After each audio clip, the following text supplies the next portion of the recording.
Chers parents, bonjour. Je vous propose une série de séances en phonologie pour apprendre à vos enfants à repérer les syllabes d'amorce, les premières syllabes des mots. C'est une séance de découverte moyenne section et de révision grande section. Donc, une fois de plus, vous allez utiliser tous les objets que vous avez dans votre maison.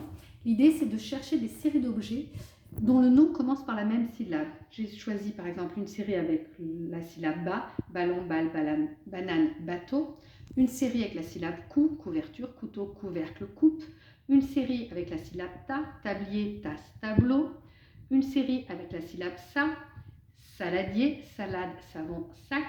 La syllabe bou, bouteille, bougie, bouton, bouchon. Et également quelques mots, quelques objets isolés, verre, singe, fourchette, livre, pomme, peu importe. Et quelques mots dont la première syllabe est proche, par exemple coton, c'est proche de la syllabe co, c'est proche de la syllabe cou. Bobine, ça se rapproche du bas ou du bout.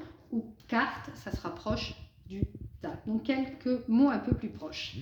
L'idée, sur une première séance, ça va être par exemple de prendre une série d'objets dont les mots commençant par bas et vous prenez en plus quelques objets, je dirais, assez éloignés. Éloignés au niveau sonore, c'est-à-dire qu'on n'entend ni le son B ni le son A dans la première syllabe. Donc voilà, vous en prenez plusieurs qui sont éloignés et vous en prenez peut-être juste un peu proche. Et vous dites à votre enfant qu'aujourd'hui, vous allez travailler sur la syllabe ba, vous lui faites répéter plusieurs fois la syllabe ba et vous vérifiez avec votre enfant qu'il connaisse évidemment tous les mots et un par un, votre enfant doit mettre d'un côté là où il entend bas comme dans le ballon et de l'autre côté là où il n'entend pas bas.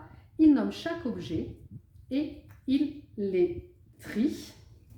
Et si sur l'objet commençant par be, il se trompe, à chaque fois, vous devez voir avec lui bouchon, ça commence par la syllabe bas. S'il vous dit oui, vous devez bien lui faire dire est-ce qu'on dit un bâchon? Non, on ne dit pas un bâchon, on dit un bouchon. Donc ça ne commence pas par la syllabe bas, mais par la syllabe bou.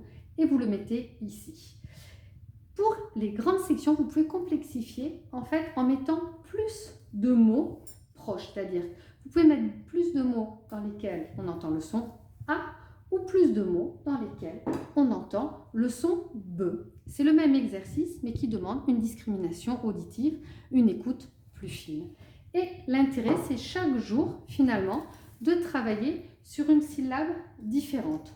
Au bout d'une série, après avoir fait par exemple la journée du bas, la journée du cou, la journée du ça, la journée du bout, vous devez par exemple proposer tous les objets commençant par bas ou par bout et votre enfant doit être dans les deux panières, mais vous aurez mis en plus, par exemple, un ou deux mots pièges comme bobine, où la syllabe bo est proche de la syllabe bou ou la syllabe bas.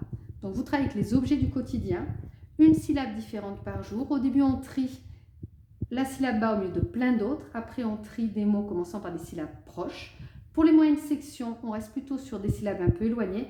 Pour les grandes sections, on ajoute des petits objets qui demandent une discrimination plus fine pour différencier les syllabes. Bon courage les parents!